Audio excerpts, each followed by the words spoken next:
স্বামী মারা গেলে স্ত্রীর নাকের দুল, কানের দুল, হাতের বালা খুলে ফেলতে হবে নাকি পড়তে পারবে? বোনদের সম্পত্তি ভাইরা বাবার কাছ থেকে লিখে নিয়েছে, এখন ভাইরা বলতেছে বাবা লিখে দিছে, আমরা কি করব? মহিলাদের পর্দা করার ক্ষেত্রে মুখ ঢাকা কতটুকু জরুরি? আমার স্বামী প্রবাসে থাকে, কেনাকাটার সবকিছু আমার করতে হয়, এক্ষেত্রে কি আমি গুনাহগার হব? আমি পর্দা করে চলতে চাই, যৌথ পরিবার হওয়ার কারণে পর্দা করে চলতে পারি না, এক্ষেত্রে আমার করণীয় কি? সকালে ঘর ঝাড়ু না দিলে কি গুনাহ হয়? আমার স্বামী প্রবাসে থাকে, তিনি প্রতি মাসে একটা নির্দিষ্ট পরিমাণ টাকা পাঠান, কিন্তু অনেক মাসে তার চেয়ে বেশি টাকা আমার খরচ হয়ে যায়, তখন স্বামী আর টাকা পাঠাতে চায় না, তাই আমি অনেক সময় 1000 টাকা খরচ করে বলি 2000 টাকা খরচ হয়েছে। হুজুর, তাহলে এতে কি আমার অন্যায় বা পাপ হবে? আমরা দেখি যে বড় ভাই মারা গেলে বড় ভাইয়ের ছেলে মেয়ে এবং বউয়ের কথা চিন্তা করে ছোট ভাই বড় ভাইয়ের বউকে বিয়ে করে। আমি জানতে চাচ্ছি যে ছোট ভাই মারা গেলে ছোট ভাইয়ের ছেলে মেয়ে এবং বউয়ের কথা চিন্তা করে ছোট ভাই এর বউকে বড় ভাই বিয়ে করতে পারবে কিনা, বড় ভাইয়ের বউ থাকা অবস্থায়, এটা ইসলাম কি বলে?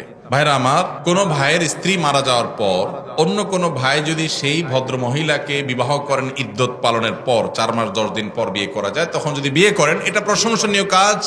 অভিভাবকত্বের জায়গা থেকে, ভাতিজাদের প্রতি দায়িত্বশীলতার জায়গা থেকে এটা খুবই প্রশংসনীয় কাজ। আমাদের সমাজ বেশিরভাগ মানুষ এটাকে ভালো চোখে দেখে না, কারণ সমাজটা তো সব রোগাদের সমাজ, রোগী হয়ে গেছি আমরা। ভালো জিনিস আমাদের কাছে খারাপ লাগে, খারাপটা বরং ভালো লাগে।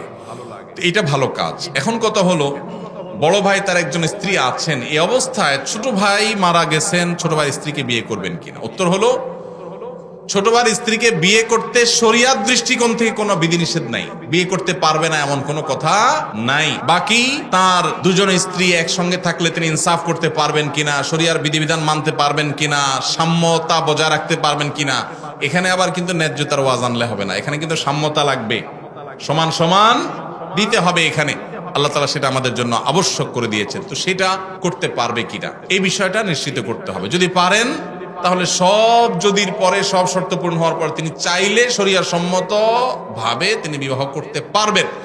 কিন্তু অনেক ক্ষেত্রে দেখা যায় ভালোর জন্য করতে গিয়ে উল্টা আরো খারাপ হয়, দেখা যায় ঘরে বিশ্বযুদ্ধ লেগে যায়, আছে না নাই? যদি আল্লাহর কোনো বান্দি যদি স্যাক্রিফাইস করেন এক্ষেত্রে, তাহলে এটা অবশ্যই একজন জান্নাতি মানুষের কাজ, অবশ্যই একজন আল্লাহর নেককার বান্দির কাজ। আল্লাহ আমাদেরকে তৌফিক দান করুন। আমার স্বামী প্রবাসে থাকে, কেনাকাটার সবকিছু আমার করতে হয়, এক্ষেত্রে কি আমি গুনাহগার হব? কোন বোন তার স্বামী যদি প্রবাসে থাকেন, দেশে তার বাজারঘাট করে দেওয়ার মতো কোনো মানুষ যদি না থাকে, তিনি যদি বাজারঘাট করার জন্য, কেনাকাটা করার জন্য যাওয়া লাগে, শরঈ পর্দা মেনটেন করে তিনি যেতে পারবেন, কিনতে পারবেন। তবে যদি অন্য কোনো পুরুষ লোক থাকেন আশেপাশের, যাদের দিয়ে কেনাকাটা কাজটা সারা যায়, তাহলে সেটাই করা উচিত, ওইটাই অধিকতর উত্তম। এবং আজকাল অনলাইনে অনেক জিনিসপত্র কেনাকাটা করা যায়, বিশেষ করে শহরে চাইলেই অনলাইনে কল করলে বাসায় বাসায় মাল চলে আসে। সেই পদ্ধতি অবলম্বন যাদের করার সুযোগ আছে, তারা সেটা করা উচিত। একান্ত কোনো উপায় না থাকলে তিনি অবশ্যই যেতে পারবেন, কিন্তু পর্দা মেনটেন করে।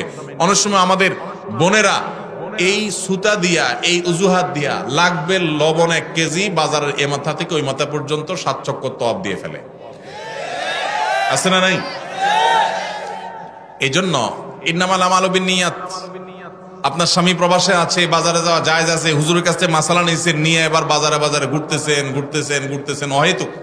পর্দার সাথে গেলেন না বেপর্দার সাথে গেলেন, তাহলে অবশ্যই আপনি গুনাহগার হবেন। এই জন্য বোনরা, আল্লাহকে ভয় করবেন, যতটুকু আপনার না হলে নয় ততটুকু আপনি করতে পারবেন, অবশ্যই পর্দার সাথে। আমি পর্দা করে চলতে চাই, যৌথ পরিবার হওয়ার কারণে পর্দা করে চলতে পারি না, এক্ষেত্রে আমার করণীয় কি? যৌথ পরিবারে পর্দা করাটা একটু কঠিন, একটু কষ্টের, ডিফিকাল্ট। এক্ষেত্রে দরকার হয় সবার সহযোগিতা। আমরা ছোটবেলায় আমরা দেখেছি যৌথ পরিবারে থেকেও মানুষ পর্দা করার চেষ্টা করত। একই বাড়িতে কয়েকজন মানুষ বসবাস করত, কয়েক ভাই আসতেন, সবার স্ত্রী বাসায় আছেন, একই ঘরে এক একটা কক্ষে এক একজন থাকেন। তো বাহির থেকে আসলে অনেক সময় গলা পরিষ্কার করে ঢুকতো, গলা পরিষ্কার করে প্রবেশ করত, যাতে করে মেয়েরা তারা নিরাপদে সাইড হয়ে যায়, পর্দার খেলাপ না হয়। এখন হায়া লজ্জা এমন উঠছে, হনহনায় ঢুকে যায়, ন্যূনতম পর্দার বিধানটা জানেই না, এটা মুসলমানদের জন্য লজ্জা। যৌথ ফ্যামিলিতে থেকে পর্দা করা সম্ভব যদি সবার সহযোগিতা থাকে।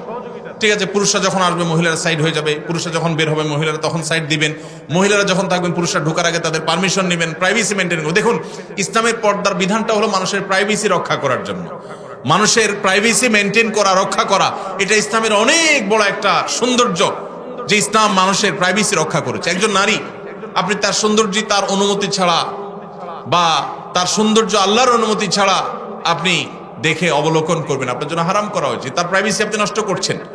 আবার একইভাবে আপনি তাকে নিয়ে মনোজগতে যে বাজে জল্পনা কল্পনার মধ্যে হারিয়ে যাওয়ার আশঙ্কা আপনার মধ্যে আছে এই পর্দাহীনতার কারণে, এই কারণে আল্লাহ তাআলা আমাদের জন্য এটা নিষেধ করেছেন। এই জন্য যৌথ ফ্যামিলিতে থেকে পর্দা করা যায় যদি সবার সহায়তা থাকে, যদি না থাকে তাহলে আলাদা থাকবেন ছোট্ট কুলগণ নিয়ে, ফ্যামিলির সাথে পড়া করে তাদেরকে বুঝায়া যে পর্দার জন্য আপনি আলাদা হচ্ছেন। অনেক সময় দেখা যায় অনেক মহিলা আছে আলাদা হওয়ার জন্য একটা সুতা খোঁজে, সুতা, এই সুতা খুঁজে এক একটা মাসালা বাইর করে হুদাই কোনো কারণ ছাড়াই, তো এটা করা যাবে না। আর যদি সত্যিই পর্দার অসুবিধা হয় তাহলে স্বামীর কর্তব্য স্ত্রীর জন্য অবশ্যই পর্দার ব্যবস্থা করা, প্রয়োজনে সেটা বাছা আলাদা করে হলেও। মহিলাদের পর্দা করার ক্ষেত্রে মুখ ঢাকা কতটুকু জরুরি? বিশুদ্ধ মত অনুযায়ী, নিরাপদ মত অনুযায়ী মুখমণ্ডলও পর্দার অন্তর্ভুক্ত, ঢাকবেন, মুখমণ্ডল প্রদর্শন করবেন না, প্রয়োজনে মাথা কাপড় টেনে দিবেন। আল্লাহ বলেছে ইউদনিনা আলাইহিন্না মিন জালাবিবিহিন্না, মাথার উপর যে কাপড় থাকে মেয়েদের পর্দার জন্য এটাকে জিলবাব বলা হয়। আল্লাহ বলেছেন এই জালাবিব তোমরা, তারা মেয়েরা টেনে দিবে। এই যে টেনে দিতে বলছে এটা কেন? এটাই তো মুখাবয়বকে ঢাকার জন্য। আমাদের আয়েশা রাদিয়াল্লাহু তাআলা বলেছেন হজের সময় আমি যখন নবীজি সাল্লাল্লাহু আলাইহি ওয়াসাল্লামের সাথে হজ করেছি সেই বছর আমি ইহরামরত অবস্থায় মেয়েদের জন্য মুখ উন্মুক্ত রাখতাম। যখনই কোনো পুরুষ চোখের এরিয়াতে চলে আসতো তখন আমি কাপড় টেনে দিতাম। এখান থেকে বোঝা যায় তারাও মেয়েদের চেহারার পর্দা করতেন। এটাই হলো অধিকতর বিশুদ্ধ এবং অধিকতর আপনার নিরাপদ মত। এজন্য বোনরা পর্দা যখন করবেন মুখমণ্ডলও ঢাকার চেষ্টা করবেন, সেটা হবে এই ক্লাসের পর্দা। যারা সেটা করতে পারছেন না, অন্তত শুরুটা করেছেন, অবশ্যই তাদেরকে আমরা অ্যাপ্রিসিয়েট করব। সকালে ঘর ঝাড়ু না দিলে কি গুনাহ হয়? না ভাই, ঘর ঝাড়ু না দিলে কোনো গুনাহ হয় না, এগুলো কুসংস্কারের কথা। আগের যুগের মানুষরা নিজের বৌমা পোলাপান এগুলাকে সোজা রাখার জন্য অনেক জাল হাদিস বানাইতো, এটা সেরকমই একটা। ধরেন বৌমাদেরকে দৌড়ের উপর রাখার জন্য একটা জাল হাদিস বানাই দিল, সকালে ঘর ঝাড়ু না দিলে গুনাহ হয়। এবার বৌমা সকালে উঠা ঘর ঝাড়ু দিবেই দিবে। তো আল্লাহর নামে নবীর নামে মিথ্যাচার এগুলো করা উচিত না। ঘর ঝাড়ু দিলেন কি না দিলেন এর সাথে গুনাহের কোনো সম্পর্ক না। তবে হ্যাঁ, বাসা বাড়ি পরিচ্ছন্ন রাখা উচিত, সেটা সকালে হোক আর বিকালে হোক। স্বামী মারা গেলে স্ত্রীর নাকের দুল, কানের দুল, হাতের বালা খুলে ফেলতে হবে নাকি পড়তে পারবে? স্বামী মারা যাওয়ার পর স্ত্রীকে ইদ্যত পালন করতে হয় 4 মাস 10 দিন। এই 4 মাস 10 দিনের ভিতরে সে অন্যত্র বিয়ে বসতে পারে না, 4 মাস 10 দিনের পরে বসতে পারে। যেই ঘরে থাকে সেই ঘরে বলতে কোনো রুমের ভিতরে না, যে বাড়িতে থাকে ওই বাড়ির চৌহদ্দির মধ্যে থাকেন। দূর দূরান্তে ডাক্তার দেখানো বিশেষ প্রয়োজন ছাড়া বাহিরে যাবেন না, সাজগোজ করবেন না। কিন্তু এর মানে এই না যে হিন্দুদের মতো স্বামী মারা গেলে স্ত্রী সারা জীবন সাদা পোশাক পরে থাকতে হবে, সাদা শাড়ি পরা, এরকম কোনো কথা নেই। সাধারণ পোশাক আশাক তিনি পরে থাকবেন, আর সাজসজ্জা করবেন না। সেজন্য তার ওই যে গহনা টহনা পরে সাজসজ্জা করা সেগুলো করবেন না, এগুলো খুলে রাখবেন। আবার ইদ্যত যখন শেষ হবে তখন আবার স্বাভাবিক জীবনে ফিরে যাবে। বোনদের সম্পত্তি ভাইরা বাবার কাছ থেকে লিখে নিয়েছে, এখন ভাইরা বলতেছে বাবা লিখে দিছে, আমরা কি করব? এই ভাইকে কিয়ামতের ময়দানে আল্লাহ রাব্বুল আলামিন ছাড় দিবেন বলে মনে হয় না, বোনদের হক মেরে চললে। অনেক ফ্যামিলিতে এটা হয় যে বাবা লিখে দিছে, এখন ভাই বলে ভাই আমি কি করব, বাপ তো আমাকে দিছেন। আপনি কি করবেন? খুব সোজা অঙ্ক, আপনাকে বাপ দিয়া ভুল করছেন, আপনি এখন সেটা ব্যাগ দিবেন, বাস শেষ। আপনারে ব্যাগ দিতে তো কেউ নিষেধ করে নাই। শেয়ানা পাবলিক বলে যে বাপে লিখে দিছে, আমি কি করব? বাপে যদি ভুল করে তাহলে সেটাকে আপনি সংশোধন করবেন, আপনি এখন বোনেরটা বোনে ফেরত দিয়ে দিবেন, বাস এটা হলো কর্তব্য, না হলে গুনাহগার হবেন।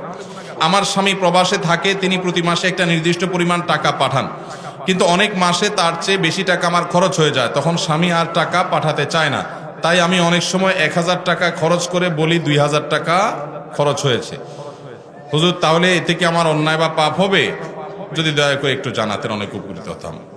দেখুন, মিথ্যা কথা বলা জায়েজ নাই। প্রয়োজন একটু কম খাবেন, স্বামী কম পাঠালে কম খাবেন, কিন্তু মিথ্যা কথা বলবেন না। যদি ঘুরায় গাড়ায় কোনোভাবে আপনি রাখতে পারেন সেটা জায়েজ আছে। ডাহা মিথ্যা কথা বলবেন এটা এত সহজ না, এটা জায়েজ হবে না। অনেকে আছে বউয়ের জামাইয়ের সাথে আর জামাইয়ের বউয়ের সাথে মিথ্যা কথা বলে, আছে না নাই? এগুলা জায়েজ নাই। বাইরের থেকে শাড়ি কিনছেন 500 টাকা দিয়া, বউটা একটু সোজা সরল পাইছেন, আয়সা বলতেছেন 5000 টাকা দিয়ে শাড়ি আনছি তোমার জন্য। জায়েজ হবে না জায়েজ হবে? একটা হাদিস আছে বউয়ের সাথে মিথ্যা কথা বলা জায়েজ। এই কথা শুনে অনেকে আছে ডেইলি সকাল বিকাল বউরে এরকম গোল দিয়ে দেয়, ধোকা দেয়। এই মিথ্যা বলা জায়েজ নাই। কোন মিথ্যা বলা জায়েজ? পামপট্টিমূলক মিথ্যা বলা জায়েজ। পামপট্টিমূলক মিথ্যা বুঝেন?